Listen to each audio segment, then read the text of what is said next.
Tamis. Tamis, no? Mm. Lahat kaya yun, tingin mo?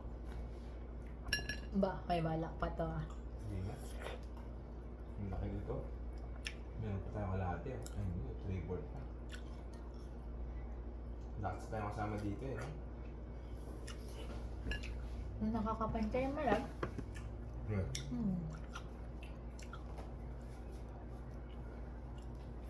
Okay yan.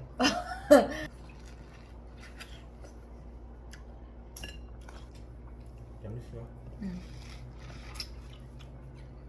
Seedless pa.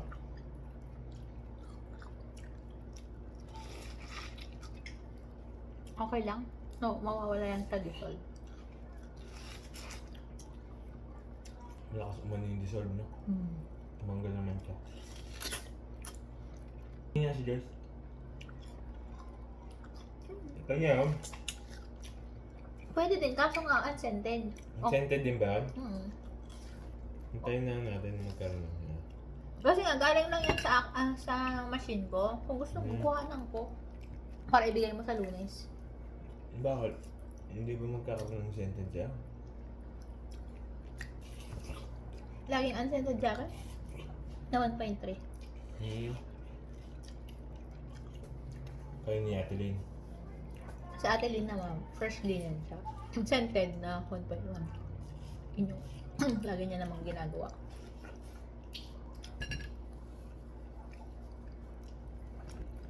Hindi ako mahilig dito, pero masarap na. Paborito ko ito, ma'am. Naman ito sa Pinas. Tanim lang to ng kapitbahay namin sa buhanginan to, my love. Tinatanim. Dahil, Hindi ko alam. Yun yung major siguro na. nung ko vines ko eh. Nakakalabasa.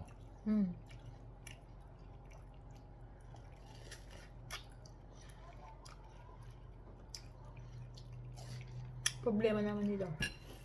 Kapag malapit ng mahinog, yung mga hindi nagtanim, kahit sila parang may tinanim. Gets mo ba? Nakikikuha na lang sila doon. Ganun din naman kami sa Bayabas. Hindi namin puno eh. Nakita namin. Akitin namin. Okay lang kung kanyan. Balang. Ano yun? Wild.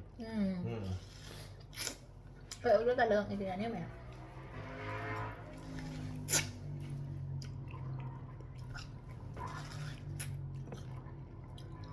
Hindi pala Tagalog ng balang malam. Ano sa Tagalog? Ano? Taong kalahati kabayo. Diba? Ano sa Tagalog ang balang? Ay balang ay Tagalog na yun. Kung ang sinasabi mo, tikbalang. Ilocano yun.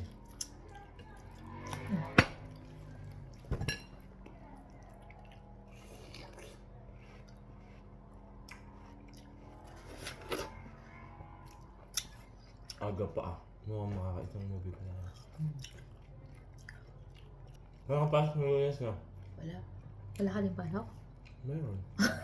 Kain tayo bukas pag-out mo. Kaan? Pag may magandang balita next week, kain tayo. Kaya ba? Iba yung loob niya na parang nabitak. Nabitak. Sabi ko nga overripe na to.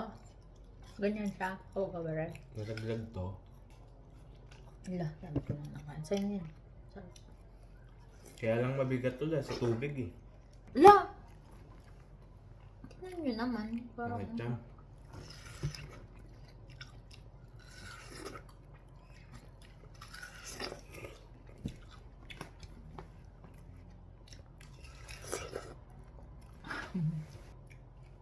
bilog ko. Mm. Sa'yo na.